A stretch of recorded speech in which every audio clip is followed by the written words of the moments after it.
बॉलीवुड में कई सारे स्टार्स हैं, लेकिन SRK सबसे अलग है।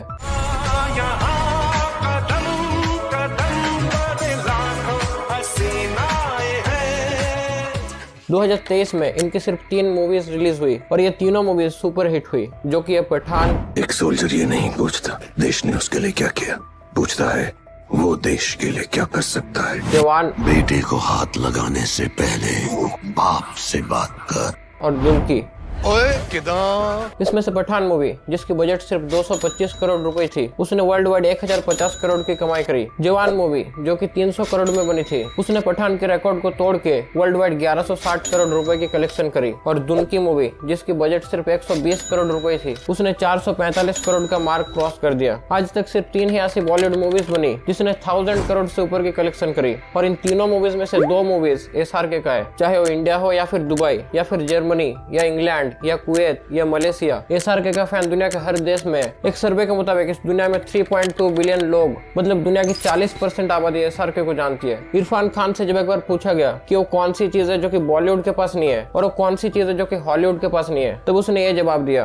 What is that one thing Bollywood don't have and one thing that Hollywood don't have? Adnan साहब, Hollywood doesn't have Shah Rukh Khan and Bollywood doesn't have Sean Penn. Irfan ने बताया कि हॉलीवुड के पास शाहरुख खान नहीं है। शाहरुख का सबसे बड़ा कॉम्पिटिटर कौन है? I don't have any competition. I've not come here to compete. I've come here to rule. तो आज के इस वीडियो में दोस्तों हम यही जानने की कोशिश करेंगे कि शाहरुख खान आखिर इतने फेमस क्यों है, कौन कौन सी वो चीजें हैं जो कि उसे दूसरे एक्टर से अलग बनाती है, और सबसे बड़ी बात कि शाहरुख खान के करिश्मेटिक नेचर से आप क्या सीख सकते हो। तो मैं वीडियो को लास्ट तक देखो, आपको SRK के बारे में बहुत सारी चीजें जानने को मिलेगी। उनकी personal life, centre professional life, उनकी इनकम सोर्सेस, उनके बेटे आर्यन खान के साथ क्या हुआ। शाहरुख खान के बेटे आर्यन खान को कोर्ट से तारीख पर तारीख मिल रही है, लेकिन जमानत नहीं मिल रही। और उनके एक सीक्रेट फॉर्मूला जिसकी वजह से वो आज इतने पॉपुलर है। लेकिन वीडियो में आगे बढ़ने से पहले आपसे एक छोटी रिक्वेस्ट, हमने कुछ ही दिन पहले 1000 सब्सक्राइबर्स का मार्क क्रॉस किया, तो अगर आप मेरे काम को सपोर्ट करते हैं तो प्लीज इस चैनल को सब्सक्राइब कीजिए, और अगर ये वीडियो आपको पसंद आया तो प्लीज इसे लाइक कीजिए। बच्चों के हमेशा कोई ना कोई ख्वाब होते हैं कि हम बड़े होके ये बनेंगे, इंजन ड्राइवर बनेंगे, कुछ और। आपके क्या होते थे? आप क्या बनना चाहते थे बचपन में? मैं कमाल करना चाहता था। Why do you agree कि he is the last of the star वैसे? भाई इतने साल इंडस्ट्री में रहने के बाद अगर 2 नवंबर को उतनी भीड़ बर्थडे विश करने के लिए घर के बाहर आ रही है, कुछ तो किया है तुमने। अभी ये ख्याल आता है कि वन डे आपकी ये शोहरत किसी और के नाम होगी, कोई और आपसे ज्यादा कामयाब होगा, कोई किसी और का नाम सुर्खियों पे होगा। ऐसा होगा नहीं। I'm the last of the stars. I'm the last of the stars. I'm the last of the stars. You're the last of the stars.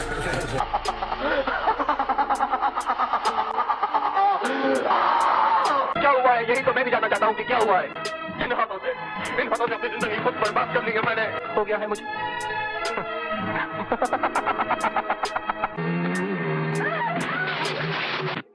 Kashmir से कन्याकुमारी तक India favourite star and unstoppable living legend Shahrukh Khan.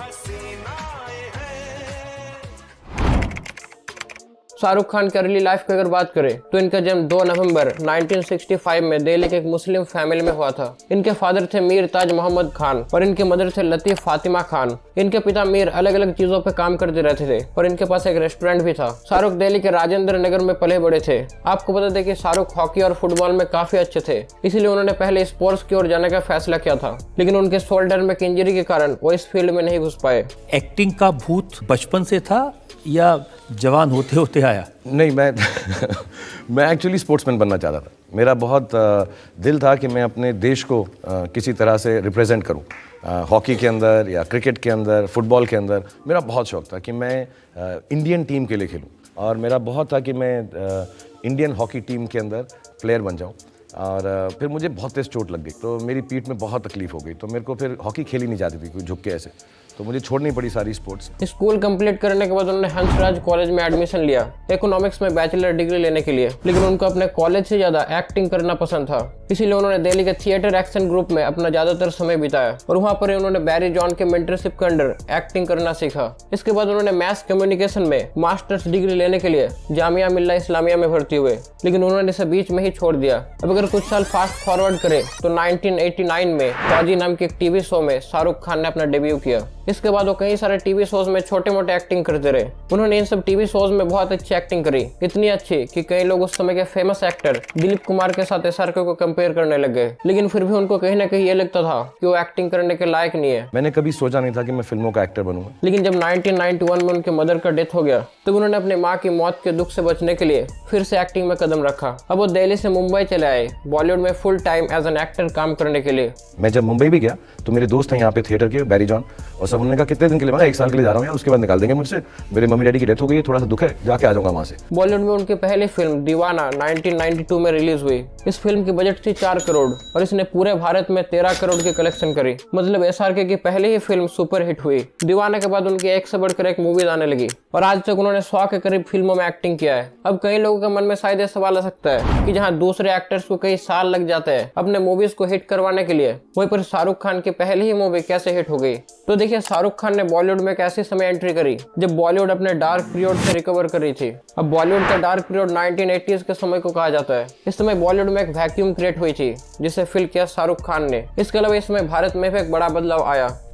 जब हम सत्ता में आए तो देश एक अभूतपूर्व आर्थिक संकट से गुजर रहा था और इस खतरनाक बीमारी को दूर करने की आवश्यकता थी।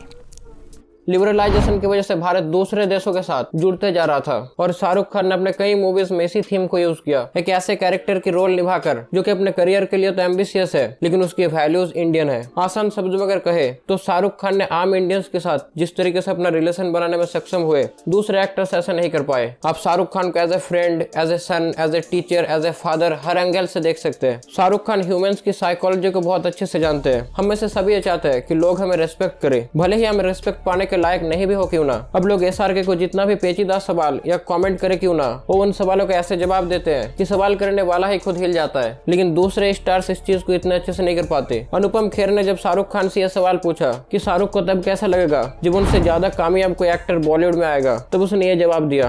कभी ये ख्याल आता है कि वन डे आपकी ये शोहरत किसी और के नाम होगी, कोई और आपसे ज्यादा कामयाब होगा, कोई किसी और का नाम सुर्खियों पे होगा? ऐसा होगा नहीं। I'm the last of the stars. You're the last of the stars. और मुझे लगता है कि शाहरुख खान के ये जवाब कार्तिक आर्यन की तरह बेसलेस नहीं है। आपकी अदालत में जब रजत शर्मा ने कार्तिक आर्यन से यह सवाल पूछा कि क्या शाहरुख खान सच में बॉलीवुड के लास्ट स्टार है, तो उसने बताया कि देखिए, फिल्म इंडस्ट्री में एक शहंशाह हैं, एक बादशाह हैं, एक भाईजान है, तो ऊपर की जगह खाली नहीं है।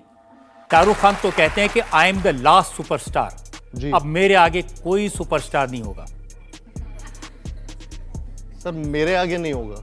अब शाहरुख खान अगर खुद को बॉलीवुड का लास्ट स्टार बोले तो लोग उसकी बात को आसानी से मान लेंगे, क्योंकि पिछले 30 सालों से उन्होंने बॉलीवुड को उखाड़ के रख दिया। उन्होंने इतने सारे फिल्में बनाई, इतने सारे लोगों का दिल जीत लिया। वहीं पर कार्तिक को सिर्फ 12 ही साल हुए बॉलीवुड में आए, उसे इतना ज्यादा लोग जानता भी नहीं है। तो अगर खुद को लास्ट स्टार बोले तो लोग तो उस पर हंसेगा ही। शाहरुख खान के इतने अट्रैक्टिव पर्सन होने के पीछे उनका एक सीक्रेट फॉर्मूला है, जो कि है AAA फॉर्मूला, मतलब एक्सेप्टेंस, एप्रिसिएशन और अप्रूवल। शाहरुख खान बहुत तेजी से अपने पास बैठे लोगों को अपना लेते हैं, चाहे वो जहां पर भी हो क्यों ना।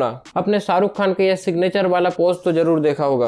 ये पोज देकर वो लोगों को यह विश्वास दिलाना चाहता है कि वो एक ओपन हार्टी पर्सन है, जो कि लोगों से कुछ छुपा नहीं रहा है। हमारे धर्मों में भी यह सिंबल मेंशन्ड है। अपने जीसस क्राइस्ट का या फिर गुरु नानक जी का यह पिक्चर तो जरूर देखा होगा। ये पोज इन्हीं सब चीजों को रिप्रेजेंट करता है। यहाँ पर सेकंड ए का मतलब है एप्रिसिएशन, यानी तारीफ। एसआर के लोगों को इतने स्पेशल कॉम्प्लीमेंट्स दे देते हैं कि उनको खुद पे यकीन नहीं होता कि क्या सच में वो इतने अच्छे है भी। एसआर के जिन लोगों के बीच में ही जाते हैं वहाँ पर अपने से ज्यादा दूसरे लोगों को इंपॉर्टेंस देते हैं। थर्ड ए का मतलब है अप्रूवल। एसआर के हमेशा किसी भी इंसान का पॉजिटिव साइड पहले ढूंढता है, क्योंकि लोगों की नेगेटिव साइड ढूंढ के उनका मजाक बनाना तो बहुत आसान है, लेकिन उनका पॉजिटिव साइड ढूंढना उतना ही मुश्किल काम है, जिसे एसआर के आसानी से कर पाते हैं। आप इस वीडियो को देखो। I just want to say I don't know how to do this, but I really want to compliment you. One of the most wonderful actors I've seen in my life. और इसीलिए वो दूसरों से अलग है। लेकिन इसका मतलब ये नहीं है कि शाहरुख खान को हर बार सफलता मिली। 2010 से लेकर 2022 तक शाहरुख खान की टोटल 13 मूवीज रिलीज हुई, जिसमें से 8 मूवीज बॉक्स ऑफिस में डिजास्टर साबित हुई। और इनमें से एसआरके ने सबसे ज्यादा फ्लॉप मूवीज साल 2014 से लेकर 2018 के बीच दी थी। इस दौरान एसआरके ने कई सारे हैवी बजट और CGI वाले मूवीज जैसे कि जीरो, फैन वगैरह बनाई थी,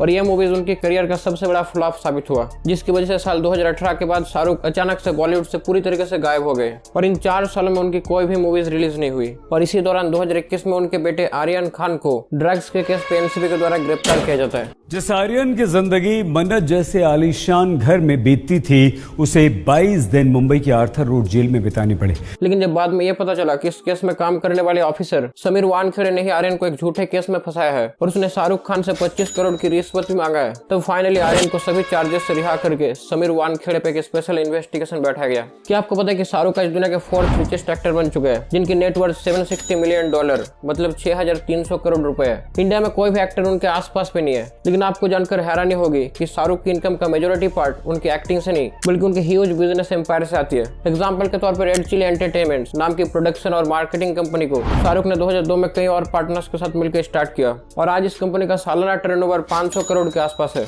इसके अलावा Shahrukh IPL team Kolkata night Riders यानी केकेआर का 55% स्टेक होल्डर है, जिसकी वैल्यूएशन 1.1 बिलियन डॉलर मतलब 800 करोड़ से भी कहीं ज्यादा। एसआर के जिस बंगले में रहते हैं उसका प्राइस है 200 करोड़ और यहाँ तक दुबई में भी उनके करोड़ों की प्रॉपर्टी है जो कि उसे इतना अमीर बनाती है। तो दोस्तों ऐसे एसआरके के बारे में एक छोटा सा वीडियो, अगर आपको ये वीडियो पसंद आए तो प्लीज इसे लाइक कीजिए और चैनल को सब्सक्राइब कीजिए ऐसे इंटरेस्टिंग वीडियोस देखने के लिए।